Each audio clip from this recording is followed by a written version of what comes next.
Sir ఇక politics వచ్చేసరికి రీసెంట్గా మన చంద్రబాబు గారు పవన్ కళ్యాణ్ గారి ఇంటికి వెళ్ళి మీటింగ్ ఏర్పాటు చేసుకోవడం జరిగింది. సో ఈ మీటింగ్లో ఏంటంటే జనసేన పార్టీకి 24 ఎమ్మెల్యే టికెట్లు, 2 పార్లమెంటు టికెట్లు ఇవ్వబోతున్నారు, ఇవి ఫైనల్ అయిపోయిందని చెప్పేసి ఒక వార్త అయితే బయటకు వచ్చింది. అఫీషియల్ అనౌన్స్మెంట్ అయితే రాకపోయినా ఇదే అని చెప్పేసి అంటున్నారు. మరి దీనిపైన మీ ఒపీనియన్? మనకు నోరు కదుపులేదు, సోషల్ మీడియాకి అడ్డు లేదు, ఏవైనా చెప్తారు, ఏదైనా మాట్లాడతారు, ఏదైనా చేస్తారు. ఏదీ జరగలేదు, ఏదీ అవ్వలేదు. మేనిఫెస్టో ఏంటి, ఎలా మాట్లాడుకోవాలి, ఏం చేసుకోవాలి, విధి విధానాలు ఏంటి, ఎలా చేయాలి, ఏం చేయాలి, ఎలా చేసినా కంబైన్డ్గా ఎలా చేయాలి, మీకు ఎక్కడ క్యాపబిలిటీ ఉంది, మీకు ఎక్కడ క్యాపబిలిటీ ఉంది, ఎక్కడి నుంచి ఎలా చేసుకురావాలి, ఏ రూట్లో ఏం చేస్తే బాగుంటుంది, ఈసారి ఎలాగైనా సరే మనం మొత్తం టోటల్గా గవర్నమెంట్ని దింపాలి.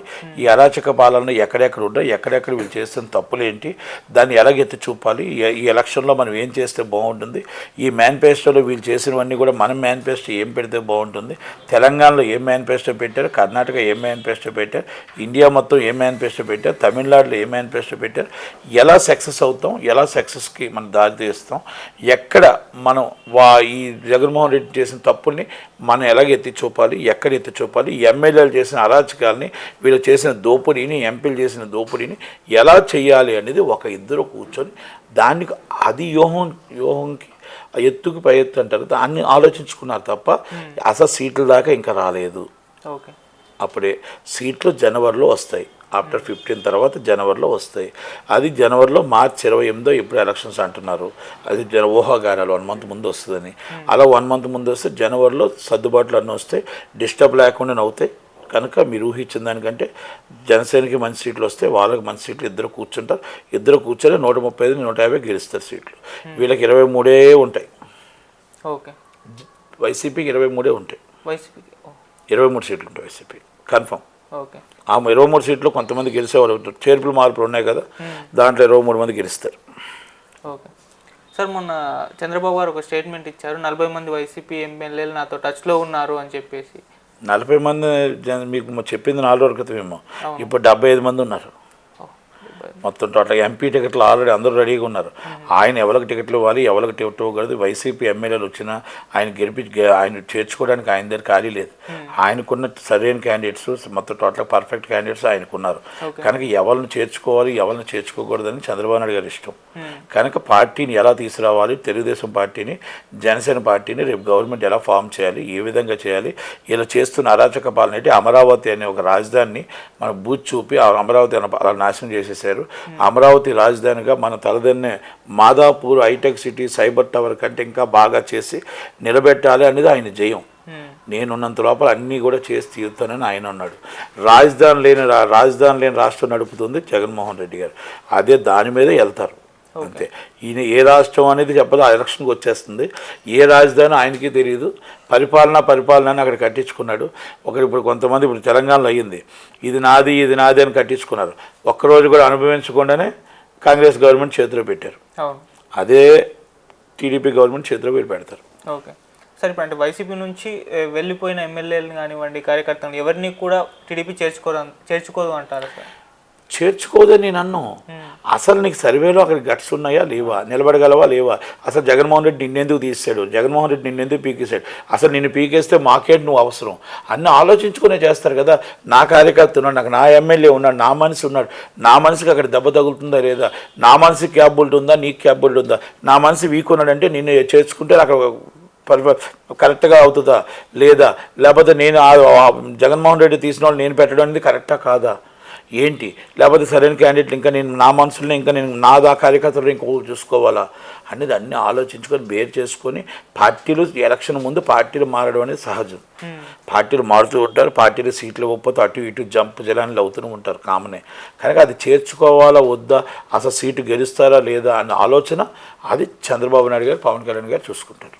ఓకే సార్, అసలు వైసీపీలో ఏం జరుగుతుంది సార్ అంటే మొన్న ఒక న్యూస్ వచ్చింది, దాదాపు అసంతృప్త ఎమ్మెల్యేలు అంతా కూడా మన ఒక ఎంపీ ఇంట్లో మీటింగ్ ఏర్పాటు చేసుకుని జగన్ తీరుపైన ఒక చర్చ జరుపుతున్నారని చెప్పేసి వాళ్ళందరూ కూడా వెళ్ళిపోవడానికి ఛాన్స్ ఉందని చెప్తున్నారు. అసలు వైసీపీ పార్టీలో ఎందుకు సార్ ఈ విధంగా ఏం జరుగుతుంది? వైసీపీ పార్టీలో జగన్మోహన్ రెడ్డి గారు, భారతీ రెడ్డి గారు, సజ్జల రామకృష్ణారెడ్డి గారు, ఇంటి అక్కడ విజయ్ కుమార్ రెడ్డి గారు అని ఐఆర్ఎస్ ఆఫీసరు, ఒక 6-7 మిగులుతారు. ఎందుకంటే వాళ్ళే నిర్ణయం.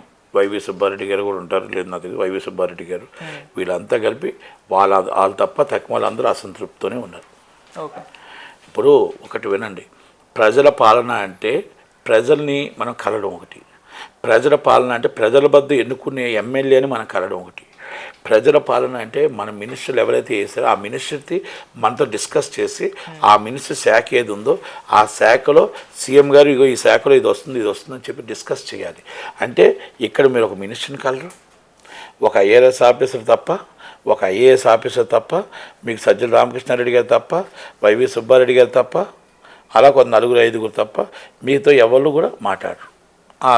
విజయ్ కుమార్ రెడ్డి గారు ఉదయాన్నే ఐఆర్ఎస్ ఆఫీసర్ వెళ్తాడు, వెళ్ళి ప్రపంచంలో ఉన్నవన్నీ ఆయన చెప్తాడు, అవి వింటారు. తక్కువది ఎప్పుడైనా ఒక మినిస్టర్ని కలిసి విన్నారా బాధ? ఒక మినిస్టర్ దగ్గరికి వెళ్ళి ఆ సినీ ఆటోగ్రఫీ మంత్రి అంటే ఏంటో తెలుసా? ఆ మంత్రుల తత్వంలో ఎన్ని సీట్లు వస్తున్నాయి, అక్కడ ఎంతమంది సినిమా వాళ్ళు ఇబ్బంది పడుతున్నారు, అసలు ఎన్ని షూటింగ్లు తగ్గాయి, ఎందుకు మనం ట్యాక్స్ రావట్లేదు, అసలు సినిమా వాళ్ళు ఎందుకు అసంతృప్తితో ఉన్నారు అన్న ఆలోచన మీకు వచ్చిందా? వాళ్ళతో ఏం మాట్లాడాలో పోనీ సినిమా మినిస్టర్తో మీరు ఎప్పుడైనా డిస్కస్ చేశారా?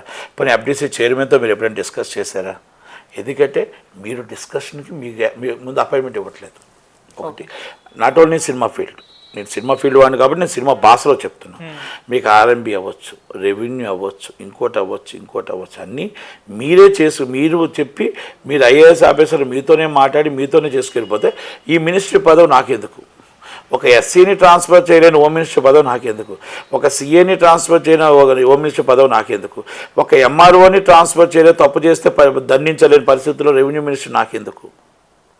ఒక ఆర్ఎంబీ మినిస్టర్లో ఇరిగేషన్ మినిస్టర్ని నేను టోటల్గా అక్కడికి వెళ్తే నాకే వాల్యూ లేనప్పుడు నేను నుండి ఏం చేస్తాను? అక్కడ డొక్కు తీయాలన్నా డోర్ తీయాలన్నా సీఎం గారిని అడగాలి, సీఎం గారిని డోర్ తీయాలన్నప్పుడు నాకేం పని? నేనెళ్ళి ఏం చేయాలి? అక్కడ మెగా ఇంజనీర్ వచ్చారు, మెగా ఇంజనీర్ ఏదున్నా సీఎం గారితో మాట్లాడతారు, డైరెక్ట్గా మేము మాట్లాడడానికి రైట్ లేదు. లేనప్పుడు మేము చెప్పిన పని వాళ్ళు చేయనప్పుడు మేము మినిస్టర్ ఒక పేరును మాకు ఒక కాన్వాయ్ తప్ప ఏమైనా ఉందా? సలహాదారులు 35-40 మంది ఉన్నారు, సలహాదారులుగా నెలకు జీతాలు వస్తున్నాయి తప్ప మా సలహాలు ఏమైనా ఎప్పుడైనా వింటున్నారా? అసంతృప్తికి ఇది కారణం. అసంతృప్తికి మేము ఒక తాడేపల్లి ఇంట్లో ఉన్నాం, ఓకే ఆయన ఓన్ హౌసే, మేము కంచెలు వేసుకున్నాం, ఎవరు రావాల్సిన అవసరం లేదనుకుంటే జనాలు కూడా రేపు ఇంకా ఆల్రెడీ ఇంకొక 2 నెలలు ఉంది, మీరు కూడా రావాల్సిన అవసరం లేదని జనాలు చెప్తారు. ఒకప్పుడు ఒక్క ఛాన్స్ అడిగారు, అందరినీ బతిమలాడారు, పాదయాత్ర చేశారు. ఇప్పుడు బస్సు యాత్రని ప్రారంభించారు. మీ మినిస్టర్లు అందరినీ వెళ్ళమంటారు, వాళ్ళు వెళ్తే అసలు వాళ్ళు అడిగిన ప్రశ్నలకి ఇలా సమాధానం లేక ఎక్కడికెక్కడ మొత్తం టోటల్గా ఎంత వేగ అయిపోతే మంచిదా ఈ బస్సు యాత్ర అని చూస్తున్నారు.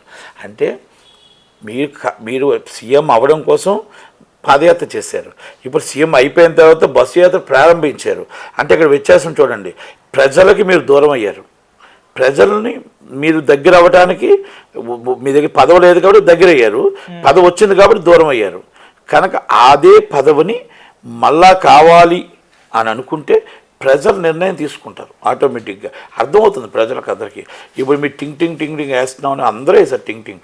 ఎక్కడ వేశారు? రాజస్థాన్ వేశారు, ఛత్తీస్గఢ్ వేశారు, మధ్యప్రదేశ్ వేశారు, అన్నీ వేశారు. ఎందుకు ఓడిపోయారు? టింగ్లే కాదు, మనం రాష్ట్రానికి ఒక తండ్రి, మన రాష్ట్రానికి మనందరికీ 5 కోట్ల మందికి తండ్రి సీఎం. ఆ సీఎం బాగోగులు చూస్తూ ఆ సీఎంని కలటానికైనా తండ్రిని కలటానికి వస్తున్నప్పుడు మా బాధను చెప్పుకోవడానికి మనిషి ఉండాలి, తర్వాత మినిస్టర్ ఉండాలి, ఎమ్మెల్యేలు ఉండాలి. ఎవరు పట్టించుకోవట్లే. ఇక్కడ ఎంఆర్ఓ తప్పు చేస్తే ఆర్డీఓని అడగాలి, ఆర్డీఓ తప్పు చేస్తే కలెక్టర్ పట్టించుకోవట్లేదు, ఆర్డీఓ పట్టించుకోవట్లేదు, ఎంఆర్ఓ పట్టించుకోవట్లేదు, మినిస్టర్ పట్టించుకోవట్లేదు, ఎమ్మెల్యే పట్టించుకోవట్లేదు, ఎవరిని ఆఖరి సీఎం టైం ఇవ్వడం.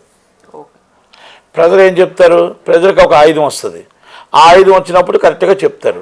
ఇక్కడ కూడా చెప్పారు టీఆర్ఎస్ అసలు వచ్చిన లేదు, టీఆర్ఎస్ వస్తుందని. డిస్ట్రిక్ట్లో ఏం చేశారు? ఆ ఆయుధం అని ఓటు అనే ఆయుధంతో కేసీఆర్కి చూపించారు. మరి కేసీఆర్ గారు మీకంటా ఎక్కువ చూపెట్టారు. దళిత బంధు, రైతు బంధు, ఎన్ని బంధులు ఉంటే అన్ని బంధులు పెట్టారు. ఎన్ని ఎకరాలు, 3 ఎకరాలు ల్యాండ్ అన్నారు, అదన్నారు, ఇదన్నారు, నీకు ఇంకోటి అన్నారు, నీకు ఇదిగో నెక్స్ట్ టైం గెలిస్తే 5,000 పెన్షన్ అన్నారు, నువ్వు నెక్స్ట్ టైం గెలిస్తే 2,500 ఇచ్చారు. కాంగ్రెస్ వాళ్ళు అబద్ధాలు కోరు, మేము 3,000 ఇస్తామన్నారు, వాళ్ళు 4,000 ఇచ్చారు, మేము 5,000 ఇస్తామన్నారు, 500 సిలిండర్ 400కి సిలిండర్ ఇస్తామన్నారు. అయితే ఎందుకు నమ్మలేదంటే ఇంతకుముందు నువ్వు ఇచ్చిన వాగ్దానాలు గత 5 సంవత్సరాల్లో నువ్వు డబుల్ బెడ్రూమ్ ఇస్తానన్నావు కానీ ఇంకోటి ఇస్తానన్నావు, రెగ్యులరేషన్ చేస్తానన్నావు, ఏమీ చేయలేదు కదా బిడ్డ. ఈరోజు నువ్వు చేస్తావని గ్యారంటీ ఏంటి? 6 నెలల ముందు నువ్వు చేస్తుండి నన్ను ఓటు అడిగి ఉంటే బాగున్ను. కనుక ఇది నాకు ఓటు వేయండి చేస్తానన్నావు కాబట్టి ఒక్కసారి ఛాన్స్ అని తెలంగాణ ఇచ్చారు కాబట్టి వాళ్ళు అడుగుతున్నారు కాబట్టి రేవంత్ రెడ్డి గారి నాయకత్వాన, రాహుల్ గాంధీ నాయకత్వాన్ని ఓటేస్తామని ఆ ఓటన్ని విలువ చూపించారు కదా. అదే విలువలు, అదే వాల్యూస్ రేపు కూడా వస్తుంది. మహాలక్ష్మి స్కీమ్ అవ్వచ్చు, రైతు బంధు అవ్వచ్చు. రైతు బంధు ఎవరికి ఇచ్చారు? ఇక్కడ తెలంగాణలో 150 ఎకరాలు ఉన్నటికి 100 ఎకరాలు ఉన్నటికి ఇచ్చారు. నేను ఓటు 3 ఎకరాలు కౌలు రైతు, 5 ఎకరాలు 10 ఎకరాల లోపు ఉన్న వాళ్ళకి మాత్రమే నిజమైన రైతు. మీరు రైతుకి ఇవ్వండి, కౌలు రైతుకి ఇవ్వండి.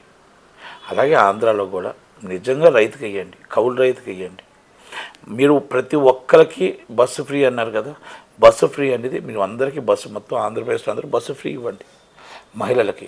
అలాగే నిరుద్యోగులు అనేది ఈరోజు ఉద్యోగాలు లేని వాళ్ళు ఎవరైతే ఉన్నారో వాళ్ళకి ఎంటైర్ బస్సు ఫ్రీ ఇవ్వాలి. అలాగే వాళ్ళకి 6,000 రూపాయలు నిరుద్యోగ వృత్తి ఇవ్వాలి. ఓకే, అలా చేయగలిగితే ఎవరు ముందు చేయగలుగుతారో, ఎవరు చేస్తే వాళ్ళకి జనాలు ఓటేస్తారు. ఈయన చేసే కార్యక్రమాలన్నీ జగన్మోహన్ రెడ్డి గారు ఫెయిల్ అయ్యాయి. వాలంటీర్స్ ఉన్నారు, వాలంటీర్స్ మీరు మీటింగ్కి రాకపోతే బెదిరిస్తున్నారు. మీకు అంగన్వాడీస్ ఉన్నారు, ఇంకోటి వాళ్ళందరినీ ఇబ్బంది పెడుతున్నారు. ఎంప్లాయీస్ మీకు యాంటీగా ఉన్నారు. కనుక అవుట్ అండ్ అవుట్ ఎప్పుడు 5 సంవత్సరాలు అయిపోతుందా, ఎప్పుడు గవర్నమెంట్ మారుతుందా అనే పరిస్థితుల్లో ఉన్నారు. కనుక క్యాస్ట్ ఈక్వేషన్స్ మీరు అన్నీ కూడా ఉన్నారు కాబట్టి జగన్మోహన్ రెడ్డి గారిది ఇప్పుడు పర్ఫార్మెన్స్ అనేది చంద్రబాబు నాయుడు గారిది బాగుంది, పవన్ కళ్యాణ్ గారిది బాగుంది, జగన్మోహన్ రెడ్డి గారి క్లాప్ తగ్గింది. ఓకే, సరిగ్గా సార్ వైసీపీలో ఉన్న అంటే టీడీపీ పార్టీ పైన తీవ్ర